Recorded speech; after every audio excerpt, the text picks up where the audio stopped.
morning. I'm here with David Trudel on October the 5th, and we're here to talk about upcoming events. We'll get into some of those later. But David, as you recall, we had a wonderful introductory meeting where he gave a State of the Union at the beginning of the year. Yeah. And David's going to be an outgoing president, and I'd just like to talk about your accomplishments in the last 2 years. I mean, it's just been phenomenal. Let's talk about some of those. The patio project, a very difficult one to sell to some of the members. Take us through that. Yeah, so, I mean, at the beginning of the project was just a word of mouth, talking to people. What do you think? What do you think about having a patio out here versus perhaps expanding the front? And it was just general conversations going about. And that sort of format that people kept on saying, why aren't we doing something with the back area? It's, we're on the river. So that just started the initiative going. We presented the plans at the AGM, which then went into a special town hall meeting to go further, because it was a big expenditure, the first large expenditure, from my understanding, besides on-course irrigation that was done many years ago. So it was a large expense, roughly $100,000, I think it was, as I recall. But it went great. Yeah. And people have been out there, and it's certainly in use. The inside now, people are seldom ever inside here in the summer. Yeah. It's been great for marketing the events, like the weddings and stuff like that, for events to have it out there as well. So yeah, I think it's been a huge success. I believe it's a huge success. Oh, no doubt about it. And I think the part 2 of the patio won't be nearly as hard to sell as part 1 was when we get around to that. You had a major challenge with COVID. Yeah, COVID was, of course, a major challenge for the world, but for our golf course in particular, just uncertainties. We don't know, didn't know what to expect, what was coming from it, how to keep our members safe. We had good management teams. They worked us through it. And we had good people on the board that are still, I'm retired, but they're still in the industry, still working. So they're coming back with, okay, this is how we're doing. This is what we're doing. Greg Chambers kept us informed from the Golf Course Owners Association, the sort of the lobbying group with the ministries and of what's coming down the pipe. And so it was a challenge to go through it. We also, of course, we benefited from the government assistance plan that went through it as well. That helped out through the process. Coming out of it now we're coming out of it. Now we're learning, okay, what does coming out of COVID look like? And what's been difficult is the big thing is labor. Everyone knows we can't get labor. The food and beverage industry was decimated. They've all gone to work for Amazon instead, for $22 an hour and benefits. So it's been a challenge for food and beverage department, that's for sure. Oh yeah, there are shortages everywhere. One of the other big things that we approved last year that again has turned out to be just amazing success are full year golf simulators. Yeah, the golf simulators, that was another initiative that we started asking around, got feedback from people, and it's it wasn't all positive yes, positive no, because again, it's another expenditure, but this expenditure, the way we laid it out and we tackled it is, let's make it pay for itself. And it exceeded all our expectations. We were open for a much shorter period, again, because of COVID. We didn't get going to February, so we're open for a shorter period, but the revenue we gained within the period being open was a lot more surpassed our expectations. So it's projected it'll pay for itself within this next year's operation. So to get a return on investment within about all really 12 months of operation is incredible. So where does that lead future initiatives that could perhaps again help pay for themselves, to be discussed by the next board? Right. But what it's really done is it's given us the impetus to open this place up 365 days a year. Yeah. So now with Chelsea being back and with the management team, they're looking at, okay, what can we do to keep this place going? Is it Monday night football games? Is it euchre nights? And we started a league here, darts. There's going to be a league upstairs for the golf simulators, which I believe they're really talking about getting that going.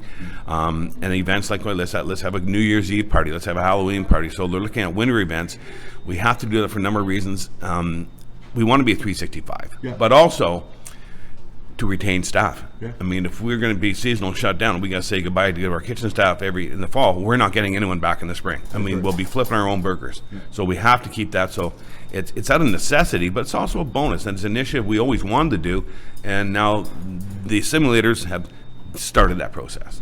Started so. Amazing. It really is amazing. That's just part of what you've done in 2 years, and then we get to the on-course improvements. Let's talk about those. Yeah. So that was again controversial. Of course, we know we had to have special meetings on that as well,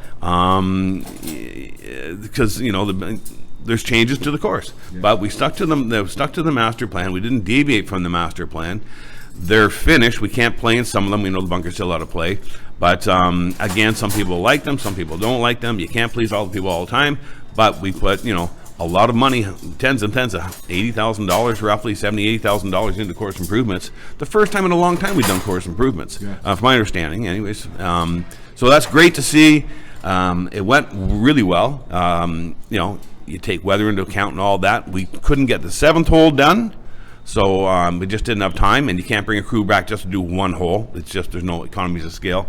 Therefore, them come back to one hole. So we switched that bucket of money over to buying new mats for the range. So they'll be purchased this year out of that capital expenditure that was on the on-course, and they'll be put in next spring for the next year. So they're gonna be nice, with a fairway mat to hit from, a rough mat to hit from, an area you put your tees in. So 1, 2, 3. Nice area. So that'll be proposed for. That's already in. We put that into this year, but it'll take effect next spring. That's great. That's great news. I mean, and I know change is always difficult, especially at this club. We're so used to our beautiful traditional course, but we have to move on. We do have a master plan. We had to cut down a lot of trees. Unfortunately, the ash borer necessitated that. But these on-course improvements, I think, have been tremendous. It really improves the course and the look of the course, and it also made my handicap go way up. Now, look, I know we got a kind of a glimpse of the financial picture, but can you give us kind of a layman's, where do we stand? Okay, I'll do it in non-McLaughlin speak. Non-McLaughlin speak, please. I love Mike. Yeah.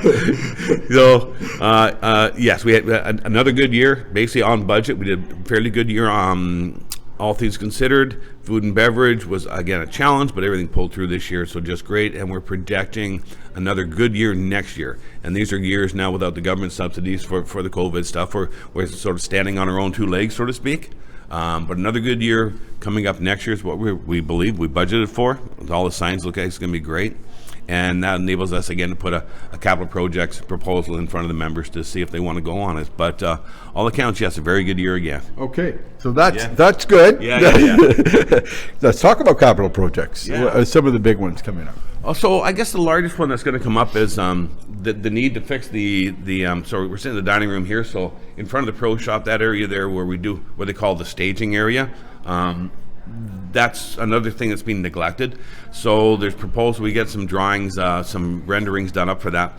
Basically build a retaining wall back there so we can take in all that area that sort of slopes down, and it's gravel, and then goes down that first tier and then the second tier. There'll be a big retaining wall put on the bottom so we can regain all of that and then get that paved. So big, a much larger area. And then the ramp coming up and down, we've had a couple of concerns there and an accident. It's very steep and very quick. I know it's been like that forever. It doesn't mean it's right just because that's the way it was. So it's to take that and make that a curve. So it'll actually, when you drive the cart out, it'll actually be facing coming out the chipping area. Okay. So it's a curved ramp going up now, safer, slower, much lower slope going up. And so that's a large initiative down there, and then repave it, so make it all nice. So again, that's a front facing, so it does 2 things. It's a beautification, but it's functional. They need it for functional and for safety. Other than that, nothing's really sexy. Other than that, we have to replace the refrigeration freezing units on the HVAC side. They're costly, but they have to be done. We have to do some security improvements. We've been having some theft. There is theft. We had some drivers stolen from clubs, but that didn't start it. Really, we just need, even before that started, we have to upgrade security with security cameras and upgrade some of the security components, like our temperature monitors, our water level on our sump pumps and stuff like that. So we got a bit of money in for that. and some money in the budget for computers, UPSs, upgrading the computer. This year we want to do an upgrade, and we couldn't do an upgrade because we're running Windows 7, and so and we couldn't upgrade to Windows 10 because the machines can't handle it. So it's again being neglected. We got to. Those aren't sexy expenditures, but we really do need them.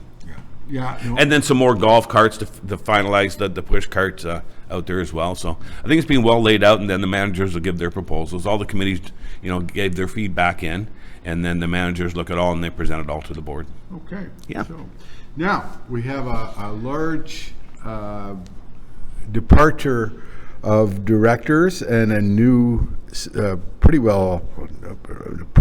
new board coming in. Maybe you can talk about that. Yeah, John, thanks. Yeah, so we have myself,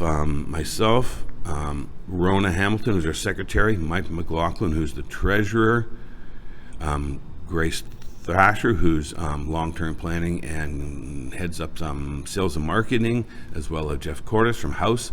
Our terms are all up. We're all leaving. Our terms are up, so that's out of the 10 board members. 5 are gone.